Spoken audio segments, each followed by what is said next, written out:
to make a papier-mâché lion, Part 1. Papier-mâché is a French term that means chewed up paper in English and papel masticado in Spanish. I don't know how to say it in Arabic or Vietnamese. Google Translate would probably have suggested something completely wrong. You don't really use chewed up paper though. The paper is actually torn into small pieces. I usually use old newspaper for my projects.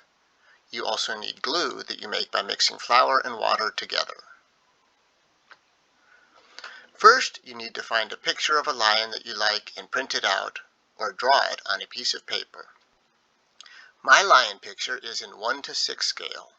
That means each inch of lion in the picture equals 6 inches of real lion. In my original picture, this guy is about 10 inches long, not counting his tail. So the real lion is about 60 inches long, not counting his tail. 60 inches equals 5 feet. After you print it out, draw vertical or up and down lines 1 inch apart on your lion picture. Next, you need to draw horizontal lines, ones that go left to right 1 inch apart. Now your lion is on a grid and is easier to copy. You also need to draw a grid on a piece of cardboard with lines 3 inches apart. That will help you draw a bigger version of your lion. Use the grid lines to help you draw the larger picture. I drew the tail differently so it would fit. You can use this method to make a map or a proportional copy of any picture. This bigger lion picture is in 1:2 scale. That means it's half the size of a real lion. After you finish copying it onto the cardboard, you need to cut out the bigger lion. You can draw an ear, an eye, a nose, and a smile if you want. Lions don't really smile. Now, trace around this lion on another piece of cardboard. Then, cut out the body of the second cardboard lion, but make it a little smaller so there is room for the lion to grow once you start gluing on pieces of chewed up paper. Believe it or not, this weird shaped thing will be the frame or backbone of your lion. I used a box for the lion's rib cage and cut it open so I could put the backbone in. This is what your lion looks like after you start adding ribs and legs.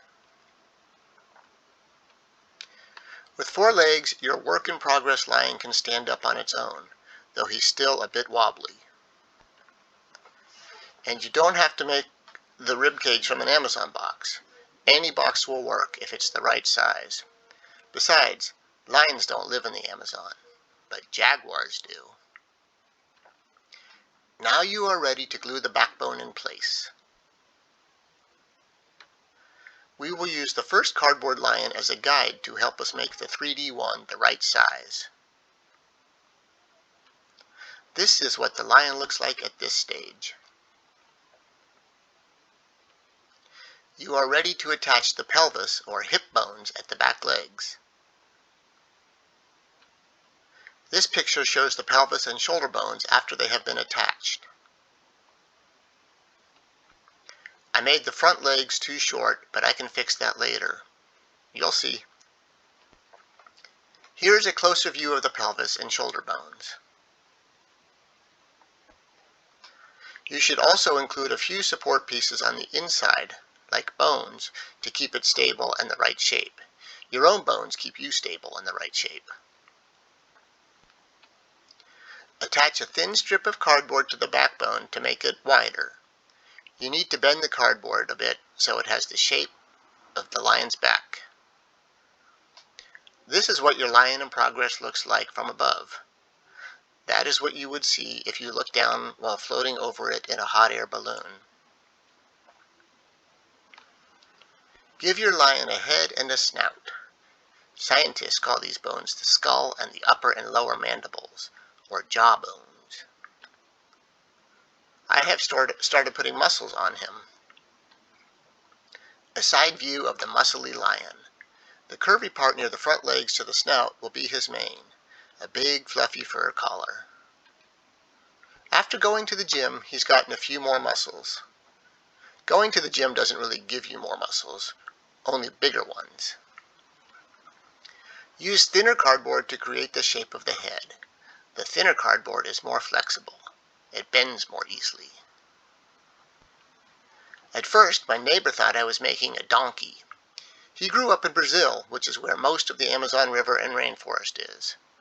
I haven't asked if he ever saw a jaguar there, but Brazil is a pretty big country, so maybe he didn't. After I did some more work on it, he said it looks like a lion now. Most of the skin is on. He's almost ready for his fur, paper mache that will be painted once it dries. I added ears and drew the eyes, nose, and mouth just for fun. Oh, plus I included some whisker dots on the sides of his snout. The drawings will all get covered up by chewed up paper, but we'll paint them on at the end. I made the front legs longer and the paws wider. Hey, where's my tail? Don't worry, kitty, I didn't forget about that. We'll add it later. It's just about time to make a really big mess. I mean a lion. Get a mixing bowl, put some flour and water in the bowl and mix them up to make the glue. Rip up some newspaper and then you're ready.